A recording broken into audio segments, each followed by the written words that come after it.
If you're a sole proprietor, self-employed Canadian, there's actually a way to make your primary residence mortgage tax deductible. The best part is that you don't need to earn any more money, save any more money, or invest any more money. It's just by redirecting your cash flows of your mortgage in a smarter structure. We're going to break it down. Quick intro. My name is Austin Ye. I'm a mortgage agent based in Toronto and also a real estate investor as well. I help my clients with specific specialized strategies such as this one on a day-to-day basis. Before we break down the strategy, let's explain why it's important to even make your mortgage tax deductible to begin with. Well, if you're self-employed and you're doing well, every dollar of income you earn, a good percentage of it is going towards the government in the form of income taxes. So for example, if you're in a 44% tax bracket, every dollar you earn above what you're earning today, 44 cents is going to go directly to the CRA.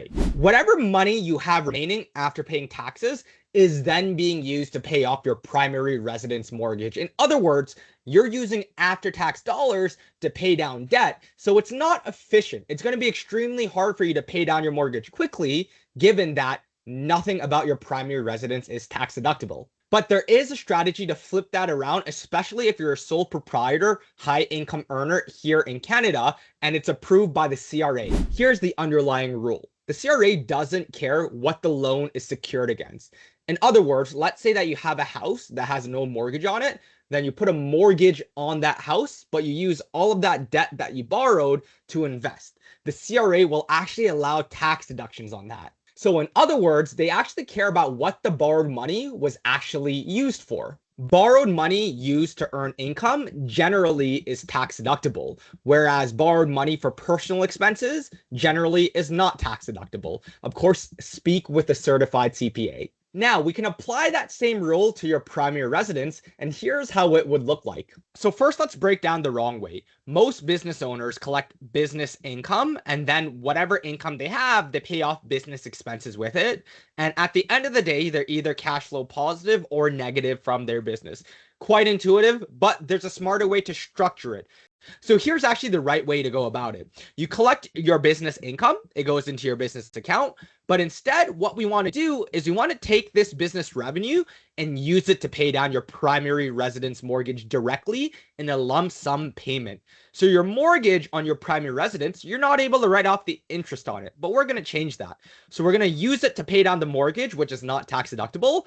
And if you have what's called a readvanceable mortgage, essentially what that is that as you continue to pay down your mortgage, a home equity line of credit opens up and gets bigger and bigger and bigger, depending on how much mortgage you pay down, right? So if we take, let's say, $5,000 in business income, pay down our mortgage goes down by $5,000. A home equity line of credit limit increases by $5,000. We reborrow that $5,000 from the home equity line of credit, and then we use it to pay off the $5,000 worth of business expenses that we have. Now we're using the HELOC to invest. And so that HELOC becomes tax deductible. You're able to write off the interest, get a tax refund. That tax refund is then used to pay down your primary residence mortgage further. And you do this every single month as long as you have recurring expenses in your business. And soon enough, you're going to get rid of this entire bad debt completely and turn it into tax deductions. And then at that point on, we're going to focus on paying down the good debt, aka the tax deductible debt. So let's break this down with a real example. Let's say that you have a $500,000 mortgage here. And a regular mortgage, it's going to take about 25 years to pay it down. So we can see on this chart here, over time, the principal loan gets lower and lower and lower, but it's not tax efficient. You're not able to write off the interest here, right? Because it's for personal use. It's for your house. But if we were to start implementing the cash damage strategy for self-employed people, we start running our business revenue and our business expenses through the primary residence. What ends up happening is this dark blue line represents the non-tax deductible mortgage. In other words, you're not able to write off the interest on this mortgage component. As we can see, it takes about 7.7 years over here to convert your mortgage completely into tax deductible mortgage. So in other words, there's no more non-tax deductible mortgage. Instead, there's only the HELOC remaining, because as we're paying down our mortgage, we're converting it over to a HELOC. We're reborrowing from the HELOC to pay the business expenses. So by year 7.5, there's no more mortgage. There's only the HELOC remaining. Now, because there's no more mortgage payment needing to be made after 7.7 years, because the mortgage is gone, we continue to make mortgage payments, but instead on the HELOC instead. So in 7.5 years, roughly no more mortgage, it goes directly into the HELOC. So we make mortgage payments to the HELOC to reduce it. And we continue to get tax refunds as well, because remember, the HELOC is tax deductible. Because there's no more bad debt, there's no more mortgage, we're taking those tax refunds and we're also using it to pay down the HELOC quicker. So we have multiple streams of income trying to reduce the HELOC as quickly as possible. So as we can see, roughly at year 22.3, or in between year 22 and year 23, there is no more HELOC remaining. We are debt free. This orange line here represents your bad debt plus your HELOC debt. So if I add the HELOC debt, which is tax deductible, and if I add your mortgage debt, which is not tax deductible, that gives us the orange line, right? So as we can see, in about year 7.5, the orange line starts essentially matching the HELOC because there's no mortgage. Your total debt is basically just the HELOC itself. So if we see this orange total debt line and we take a look at this green line here, which is a regular mortgage, we can see that you are going to be paying down your mortgage drastically quicker by taking advantage of the tax efficiencies when doing cash damming for self-employed individuals. When it comes to the amount of money that you save, it's going to be $97,000 in tax refunds that you get. The additional interest you pay is going to be about $13,000, so we have to net both of these out. And that means our total savings is actually $84K if we take our tax refunds and subtract it by the small additional interest we pay. So we end up actually net saving $84,000. And the final benefit is that we're paying off the mortgage roughly 2.5 years earlier. So we can see by paying down the mortgage 2.5 years earlier, the number of mortgage payments we save is 32 payments. Assuming the mortgage payment is $2,600, the total amount of payments saved is about $85,000. In other words, by paying down the mortgage earlier, we don't have to make $85,000 worth of mortgage payments. So if we take the interest we save, the mortgage payments we save, we end up saving $172,000 over the duration of this strategy. You're not taking any more debt. You're not trying to save any additional money or invest any additional money. It's just literally redirecting your cash flow structure. Now, the most common question I get about this strategy is Austin, my HELOC rate is higher than my mortgage rate. Why will I ever do that? Well, it's simply because your HELOC is tax deductible. So let's say your mortgage rate is 4%. Let's say your HELOC is 4.95%, and you're at a 44% marginal tax bracket.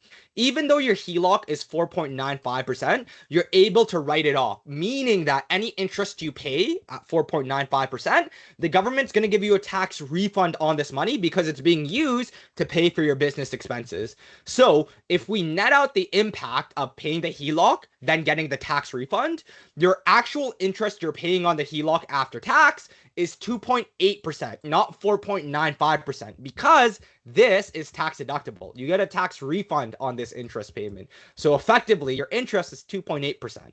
So that means that you're actually saving 1.23% between your mortgage rate and your after-tax rate through the HELOC. So it's cheaper to utilize the HELOC. The second question I get is that, yeah, but my mortgage rate is fixed. What if my HELOC goes up? So let's say that your HELOC goes up by 25 basis points for 5 rate hikes. So let's go aggressive. That would bring your HELOC rate to 6.2%. Your after-tax rate is 3.5%.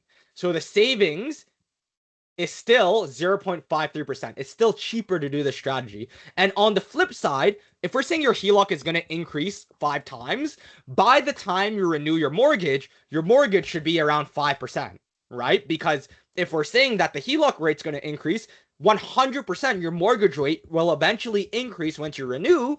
So we can see if the mortgage rate renews at 5%, your savings is actually more in a higher rate environment. So this strategy works effectively for self-employed people who are in a higher marginal tax bracket. The math works for you, not against you. Another common pushback is that, Austin, this sounds fantastic, but I also have to make interest payments on the HELOC.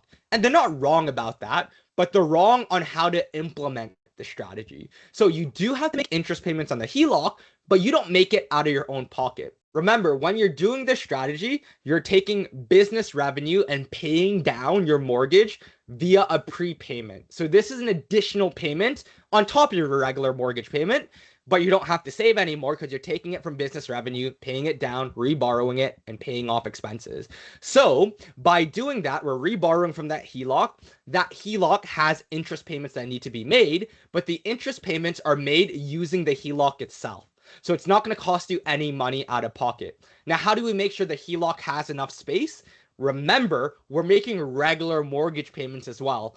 As we make regular mortgage payments, that also increases the HELOC limit, so much so that it's enough to cover the interest payments on the HELOC itself. So it's not going to cost you any money out of pocket to do this strategy, right? The HELOC is doing all of the heavy lifting. And in fact, the calculator actually builds this in and assumes that all the interest is being added back in the HELOC. So you don't need to run that math separately. The math still makes sense. So as we can see, for the right person, this specific structure can lead to significant savings. However, I don't recommend people implement it alone. Although I simplified the strategy here, the implementation takes a lot of effort and work. And that's where you have the right professionals, the right accountants, the right mortgage broker, and the right financial planner on your side to make sure that you can execute this smoothly. To recap, if you're a sole proprietor, self-employed individual in Canada with a high income, you can effectively